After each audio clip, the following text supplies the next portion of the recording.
आखिर मुझसे इतनी बड़ी बात तुमने क्यों छुपाई है? मैं तुमसे सच्ची मोहब्बत करता था। तुम्हें ऐसा करने की क्या ज़रूरत थी? मैंने नफरत से आरुषि की तरफ देखा। उसके चेहरे की रौनक एकदम बदल गई थी। मैंने आपको सब कुछ बता दूंगी। भगवान के लिए मेरी बात सुन लीजिए।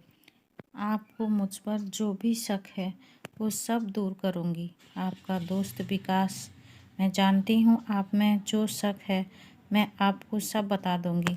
आप बैठिए तो सही। आरुषि रोते रोते मेरे पाँव पकड़कर बैठ गई। उस कदर मिन्नत कर रही थी, न चाह कर भी उसे धुतकार नहीं सकता। बताओ आरुषि, क्या बात है? क्यों तुमने ऐसा किया? विकास से अब तुम्हारा क्या रिश्ता है? मैं बड़े आराम से उसे कह रहा था, क्योंकि मैंने सोच लिया था कि अगर ये औरत मुझे धोखा करेगी तो मैं भी दूसरी शादी कर लूँगा। उसे ऐसा दुख दूंगा कि सारी ज़िंदगी भूल नहीं पाएगी। तब आरुषि ने जो बात सुनाई, उसे सुनकर मेरा दिल भी गमजुदा हो गया। आप तो जानते हैं हमारा घराना किस कदर मॉडल है। मैंने भी जब होश संभाला तो अपने मम्मी पापा को अपने से दूर ही पाया। मुझे नौकर नौकरानी के जिम्मे में छोड़कर अपने नौकरियां और कामों से निकल जाते। मैं जब मम्मी से कोई बात करती तो वो मुझे पैसे की बंडल थमा देती या फिर शॉपिंग करवाने ले जाती। मुझे तो ममता की ज़रूरत थी, उनके प्यार की प्यासी थी।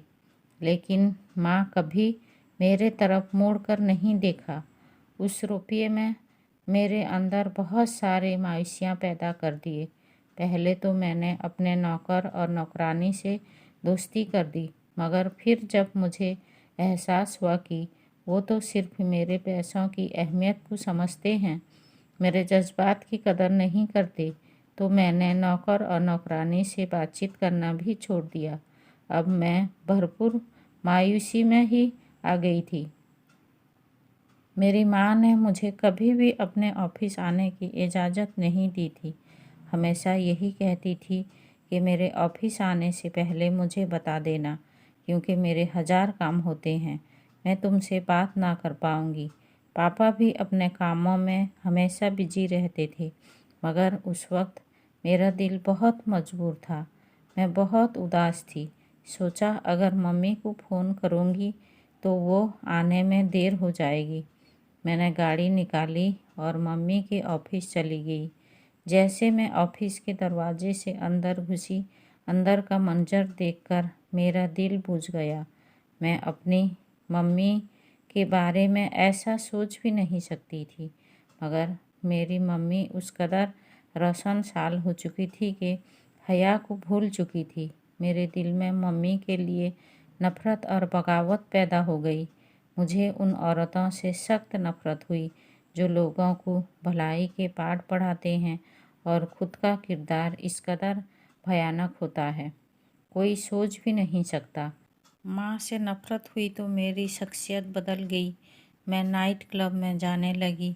मैं ऐसे बन जाती कि हर कोई मेरी तरफ से खींचा चला जाता। लेकिन मैं उस समय खुश नहीं थी, मगर फिर भी न जाने क्यों मेरी रूह को तसल्ली मिलती कि मैंने अपनी माँ से बदला ले लिया, ना कि मैं खुद को बर्बाद कर रही थी।